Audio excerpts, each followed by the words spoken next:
Welcome to Aaron Mahnke's Cabinet of Curiosities, a production of iHeartRadio and Grim and Mild. Our world is full of the unexplainable. And if history is an open book, all of these amazing tales are right there on display, just waiting for us to explore. Welcome to the Cabinet of Curiosities.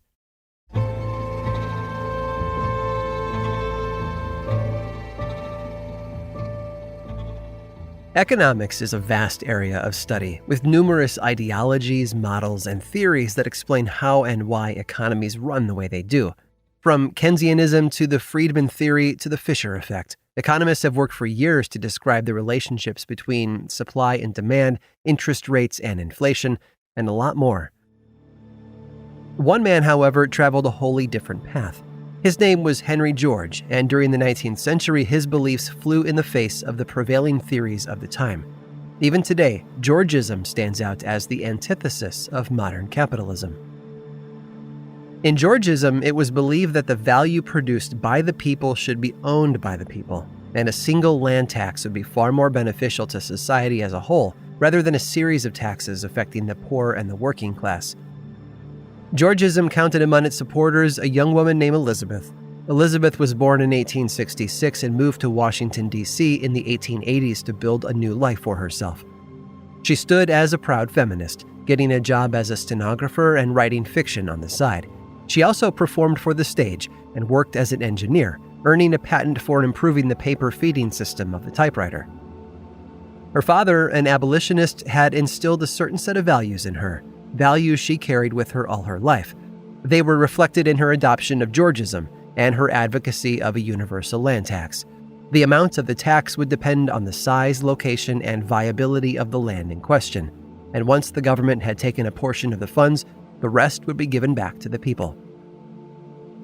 Elizabeth was of the people and fought on their behalf, but had trouble teaching the problems of land grabbing. She wanted others to understand that the current model of landlords wielding all the power, while tenants languished in poverty, could not last any longer. So she found a solution. In fact, she made one. A game. She called it the Landlord's Game, filing a patent for it in 1903. The premise of the game centered around hoarding money, but evolved over the next several years into different versions where the objectives grew beyond simple wealth building. In one iteration, the player who owned the most industries on the board won the game. The other version, called Prosperity, took an opposite approach and forced players to make goods, coordinating their movements with all the other players. Elizabeth's success as a game creator helped her launch her own company with the Georgists, which she called the Economic Game Company. The Landlord's Game continued to be published well into the 1920s, where it found a particularly interested audience in a man named Charles Darrow. Darrow had lost his job after the stock market crash of 1929, but found solace in Elizabeth's game. Everyone seemed to be playing it, and not just playing it, but changing it. As was customary at the time, games were not merely bought and played with friends and family. Players often modified them to increase or decrease the difficulty levels, sometimes changing them so much they became entirely different games. And that's what Darrow did with the Landlord's Game. He learned how to play it with the help of Charles Todd of Atlantic City, New Jersey. Todd had switched the street names on Elizabeth's original board with the names of streets in Atlantic City, and Darrow appreciated that change. He carried it over to his version, adding colors to each of the property spaces, as well as cards for the players to draw when they landed on specific areas of the board. He started selling his version of the game in department stores in the early 1930s, where it became quite popular. In 1935, after Darrow had acquired a patent for his unique revamp of Elizabeth Maggie's original work, one company took interest. They saw something special in what Darrow had done, and bought the patent for it. After 1 year, they had turned his modestly popular game into a smash hit. And their company name? Parker Brothers. Darrow's fortunes had turned around. He'd gone from a down-on-his-luck salesman to a millionaire overnight. And as for the board game that had tried to educate players about the dangers of land grabbing, well, it ended up teaching generations of players how to be ruthless property owners instead. You might say it cornered the market on capitalism-based games, hence its simple yet clever name: Monopoly.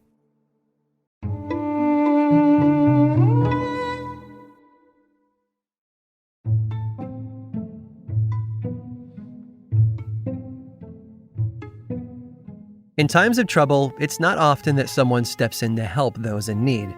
Should our car break down in the middle of nowhere and we can't call for help, it's likely that most people passing by won't stop to lend a hand.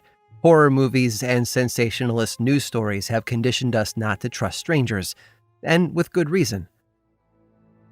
It was morning on December 10th of 1968, and 4 employees of the Nihon Shintaku Bank in Tokyo were on the move. In their possession was 294 million yen, or about $10 million today.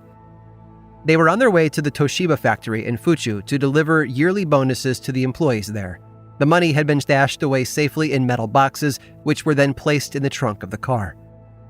A short time into their trip, a uniformed police officer from the motorcycle division pulled them over. He was panicked. Apparently, someone had just blown up their branch manager's home, and he needed to get them to safety. Someone either had a vendetta against the bank, or they were looking for a quick score, because their next targets were sitting right in front of them. The officer told the men to exit the car slowly. The bomber had planted dynamite somewhere on the vehicle, which could explode at any time. The bank employees had no reason to not believe him. After all, he was wearing a uniform, and their boss had already received several menacing letters in the mail.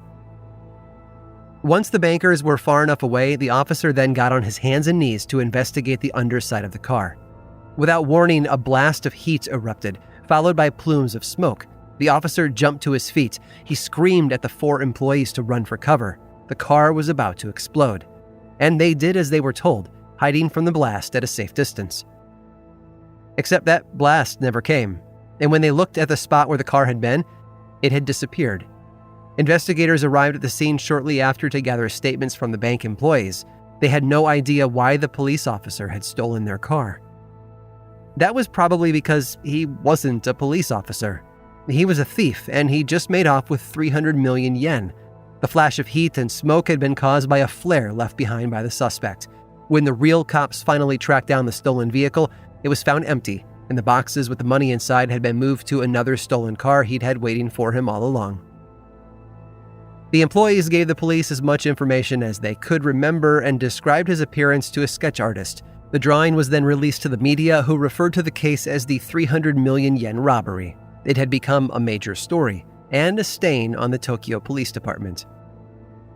Investigators believed whoever had fooled the bank employees had either been a part of the police force or related to someone who was.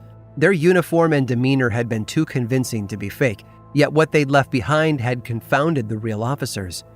Over 120 items retrieved from the scene were entered into evidence, including the motorcycle the thief had been driving. It was a regular motorcycle, painted white to look like an official police vehicle.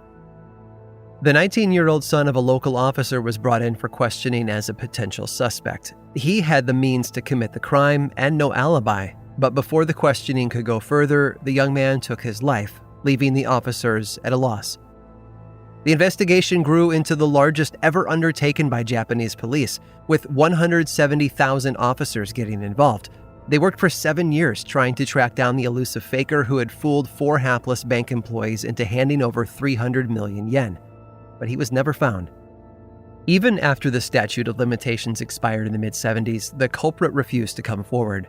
To this day, no one knows what happened to the money or the identity of the person who had committed the perfect crime.